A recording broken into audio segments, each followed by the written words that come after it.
Hi girls, ഇന്നൊരു get ready with me ആയാലോ. ഞാൻ ഇന്നൊരു മേക്ക് ഓവർ നടത്താൻ പോവുകയാണ്. വലിയ മേക്ക് ഓവർ എന്നല്ല, ജസ്റ്റ് ഹെയറിലാണ് മേക്ക് ഓവർ ചെയ്യുന്നത്. ഹെയർ ഒന്ന് കട്ട് ചെയ്യണം, ഒന്ന് കളർ ചെയ്യണം. അപ്പോൾ നമുക്ക് പോയാലോ. അപ്പോൾ അതിൻ്റെ ഒരു ജസ്റ്റ് ഒരു ഗെറ്റ് റെഡി വിത്ത് മീ ആണ്. അപ്പോൾ ഇന്നത്തെ എൻ്റെ ഔട്ട്ഫിറ്റ് ഇതാണ്. ഞാൻ അതിന് ശേഷം കാണിച്ചു തരാം. Okay, hi. അപ്പോൾ കുളിയൊക്കെ കഴിഞ്ഞു, ഫ്രഷ് ആയി. ഫസ്റ്റ് ഞാൻ ഫേസിൽ അപ്ലൈ ചെയ്യുന്നത് പ്ലമ്മിൻ്റെ മോയ്സ്ചറൈസറാണ്. ഓക്കെ, നമ്മളതിങ്ങനെ കുറച്ചെടുക്കുന്നു, എല്ലാവർക്കും അപ്ലൈ ചെയ്യുന്നു. അപ്പോൾ നമ്മൾ എന്ത് പ്രോഡക്റ്റ് ഫേസിലിടുമ്പോൾ നെക്കിലും കൂടി ശ്രദ്ധിക്കണം. ഓക്കെ, കൺസ്ട്രക്റ്റിൻ്റെ സൺസ്ക്രീനാണ് ഞാൻ യൂസ് ചെയ്യുന്നത്. സൺസ്ക്രീൻ നമ്മളെപ്പോഴും 3 ഫിംഗർ ഒക്കെ പറയാറുണ്ട്. ഞാൻ 2 ഫിംഗറാണ് യൂസ് ചെയ്യാറ്. പെട്ടെന്ന് തീരണ്ടല്ലോ എന്ന് വിചാരിച്ചിട്ടാണ്.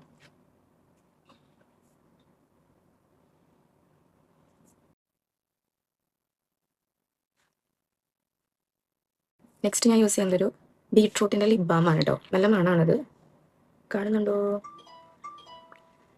നല്ല മണമൊക്കെ ഉണ്ട് കേട്ടോ. കൊള്ളാം. പിന്നെ നമ്മുടെ ഐടെക്സിൻ്റെ പൊട്ട്, ഇത് കാലങ്ങളായിട്ട് എൻ്റെ കൂടെയുള്ള പൊട്ടാണ്. ഓക്കെ, ലിപ്സ്റ്റിക് ഇതില്ലാതെ എന്ത് ലൈഫ് നമ്മൾ ഗേൾസിന്. ഫസ്റ്റ് ഞാൻ ലിപ്സ്റ്റിക് ഇടുന്നതിന് മുന്നേ നമ്മുടെ ലിപ് ലൈൻ ചെയ്തിട്ടാണ് ഞാൻ ലിപ്സ്റ്റിക് എപ്പോഴും യൂസ് ചെയ്യാറ്. ലിപ് ലൈനർ ഞാൻ യൂസ് ചെയ്യുന്നത് സ്വിറ്റ്സ് ബ്യൂട്ടിയുടെയാണ്. സ്വിറ്റ്സ് ബ്യൂട്ടിയുടെ ഷെറി ബ്രൗൺ 06 ആണ് യൂസ് ചെയ്യുന്നത്.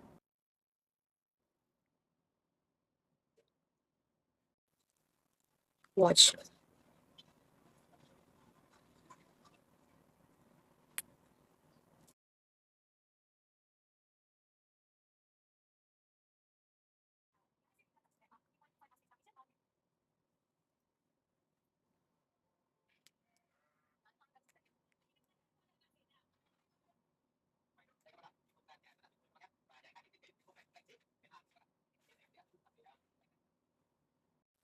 ഇതാണ് എൻ്റെ ഒരു മുടിയുടെ ഒരു കോലം.